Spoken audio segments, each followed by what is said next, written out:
all tied together by element. Okay, then you have the 6 effect circles, which sort spells rather than the element that influences them by their effects. We've got augmentation, which buffs units, biomancy, which uses basically positive and negative energy, all kinds of elemental energies to affect physical living bodies.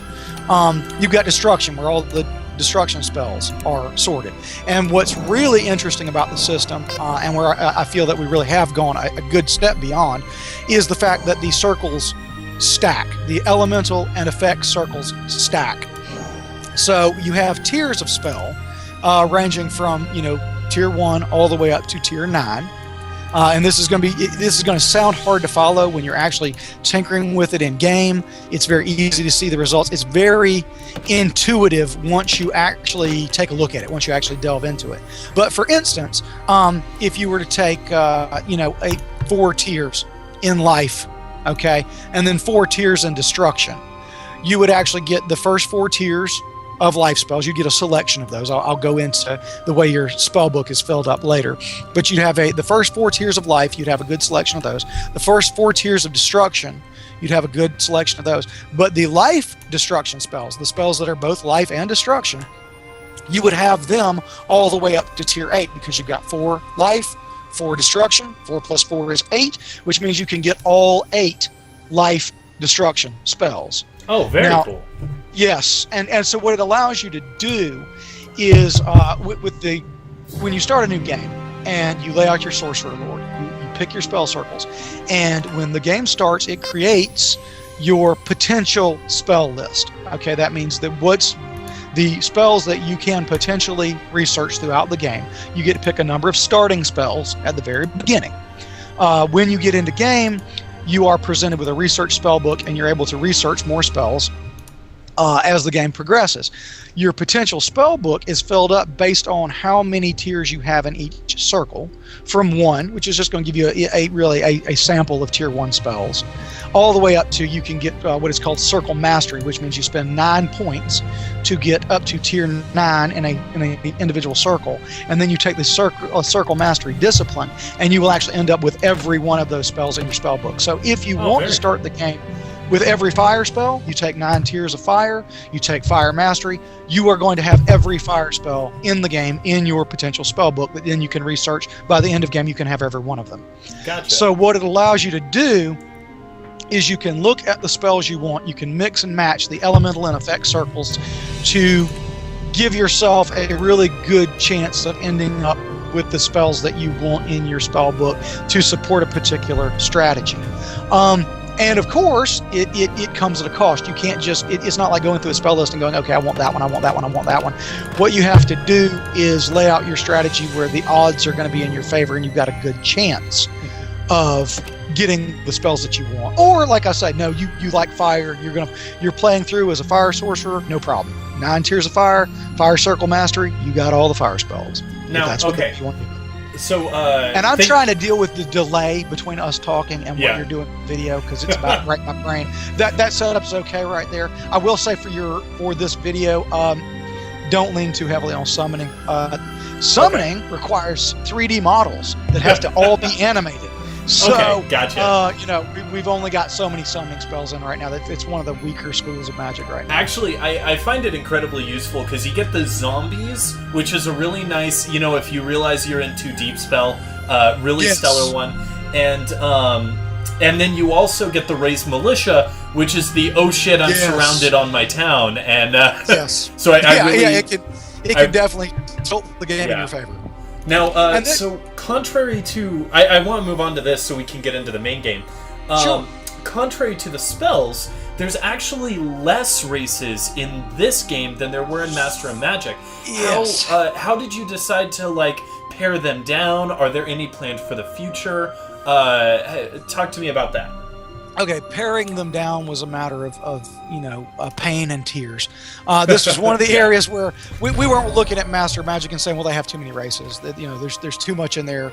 No, we wanted to offer as much as possible. It is merely that this game is huge. The scope of this game is it's just an immense game, and so what we had to do was say, all right, when you add a race, I mean, we're talking right now, we've got 9 units, which actually we want more units per race than that in the long run as well. But each race brings 9 units that all have to be modeled, textured, animated. Yeah, and gotcha. That's a big deal. So with our original Kickstarter, we actually only had 4 because we just let people know, if this is the amount of money we raise, we're only going to be able to produce enough units for 4 races. And then we managed to hit stretch goals to add 4 more races to the game. So even though there are only 8, it's more than we were afraid we were going to have. And yes, absolutely, in the future we're going to expand. Be very careful. You can get, of course, you've played a good bit. You don't need my armchair advice. I'm super cautious in the early game, by the way. No worries. Yeah. So that's one of the lessons I actually learned. Like, even though right now, you'll see on stream, I've got a low threat encounter right now, I'm still gonna back out because I don't have any mana for some emergency answers. So I'm actually gonna go ahead and retreat. This is my little guy. You'll notice it has 2 units. Now, something I've noticed, I think I actually have a question about this for you. Yes. No, actually there isn't, but I'll ask it anyway.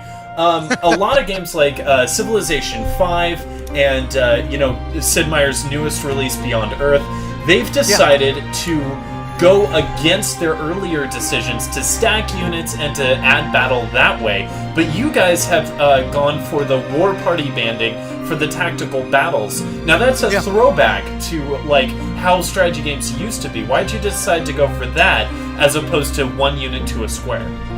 Okay, there again, it goes back with our fundamental decision was we wanted to make a game that is a spiritual successor to Master of Magic. So when in doubt, we did it that way. That was the first step in that decision. It was very simple. Master of Magic had stacked units that went into a separate battle map to play out the battles tactically.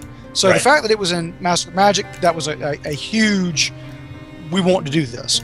That having been said, there's just, it adds a lot of tactical options. Having a separate tactical battle board where the different nuances that the military units have can kind of play out and be pitted against each other, it adds a great deal to the game. This isn't just a matter of getting a group of powerful units together and smacking down weaker units. There's a lot of each individual unit has a lot of different abilities, and they can work together. And there's battlefield synergy, where you can take a bunch of different units from a bunch of different races and build a single army where these different units work together, and it makes the game more tactically compelling. And so we felt that, not only was it the way Master Magic did it, we felt it was a solid design decision. So very cool, very cool. And that's the short answer. That's me keeping it brief. So anyway. Now, so what you guys are seeing here, I want to talk to you a little bit. Since we're in the meat of the game, I want to talk to you about what you're seeing. My unit here, these little things are all different events that your group can encounter, and encounter various challenges and rewards. And then my town as well as the influence area around it. Now, actually, so for example, I went into here and it immediately jumped my population in my city up by 500, which will eventually give me more room. We can take a look at the city to put into craftsmen or sages, which research new spells. Now, something I'm kind of curious about, I haven't really figured this out yet. Is there a way to expand the influence of your city? There is with Magic. We had talked about just allowing you to build buildings within the city to expand your sphere of influence. We've decided not to do that right now. The fact of the matter is, the game's massive. We've got a mechanic for that. If you want your cities to be larger and have a larger sphere of influence, then you line up your Sorcerer Lord where you're going to get that spell, and in time you'll be able to cast it on all your cities. Gotcha. Like I said, the game is just it's massive. There's a great deal that we've had to deal with, and it was an idea that was kind of brought in a little later And we felt like we just didn't have the design room to fit it in properly. Interesting. Okay. Now, guys, what you're looking at here is the tactical battle screen, and this is something, in my opinion, that sets this game apart from titles like, Sid Meier's Civilization, Sid Meier's Beyond Earth. Is you get this nice, in-depth, turn-by-turn, blow-by-blow. That you guys, it's very clear that you pulled this straight from Master of Magic. What have you guys done to set this game apart over Master of Magic, and what innovations have come since Master of Magic for this tactical battle? Sure. First of all, there again, we started with this with the whole Master of Magic attitude, and part of it was to keep it simple. So we haven't added a lot of complexities. For instance, you'll see rocks and logs on the battlefield and stuff, and you can shoot through those with arrows. Merely because Master of Magic kept things very simple. We wanted to keep it simple, while at the same time building on what Master of Magic had done. For instance, one of the changes we made, Master of Magic had its own combat system that was, once you got in and you understood how it worked, it worked well, and it was really easy to understand. But we wanted to bring in a system that people were already familiar with. So, for instance, the background combat mechanics for the battle board are D20 combat mechanics. Oh, very cool. And yes, and what that allows us to do with like unit abilities, where you've got these different things that units can do. First of all, we are able to draw from D20 feats and add things to the units while roughly maintaining balance. I mean, in a game like this that has the number of diverse units that we have, balance is always an issue, and it's something you've always got to look at. But what D20 did was give us kind of a rough framework where we could go, okay, we want to add this ability. How is that going to modify the overall strength of the unit? Gotcha. We wanted the level up system to be a little bit different than it was in in Master of Magic. Sure. We wanted heroes to be able to level up further, and just a great number of things. And so what we did is we kept the mom-like simplicity, while at the same time adding the depth of the D20 system that allows us to do things like, okay, I'll give you a perfect example. You've got very low tier units like Elvish archers who have evasion. All right, I don't know how familiar you are with D20. I'm very.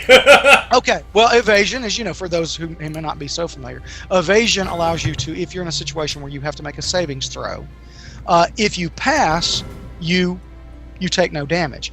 Now, for a bottom tier unit, many times this is not necessarily useful at all. How many times are you going to end up in a situation where a spell is being cast where it's going to make the difference between you winning a battle or losing a battle? However, it can make that difference. For instance, today, as I was playing through, which I, needless to say, spend a few hours every day play testing. Sure. I cast Fireball. A D20 classic, I think we'll agree. Cast Fireball on a group of Elvish archers that I figured I would knock out with a single spell, very simply. And they all three saved and evaded my attack, and so I'd completely wasted a spell, and the enemy was completely unscathed. Anyway, the point is that what the D20 rule set allows us to do is gauge, where is evasion going to fit in? Is it okay for evasion to have, to be on a low tier unit? And of course, we made the decision that it was. And so, it's a matter of, it's one of the things where the change has been incremental, and it still feels very much like Master of Magic, but I feel the rule set is more in depth and has allowed us to do more with it than Master of Magic did, and right up to our artifact creation system, because really that ties into it, because what you're equipping your heroes for when you get to crafting artifacts is combat. That's really what it's for. And so we're able to draw powers, item powers, artifact powers, both from the sort of mom school and D20 classic. So now, I have a couple of questions from the audience, and I've missed a couple. I'm sorry, guys, if I miss it, just keep posting it. I'll get to it eventually. First one is, My brother Calvin actually is asking if there will be multiplayer and co-op eventually. Yes, now, there will be. Okay, cool. Yeah, and I saw like the game mode to get in says single player.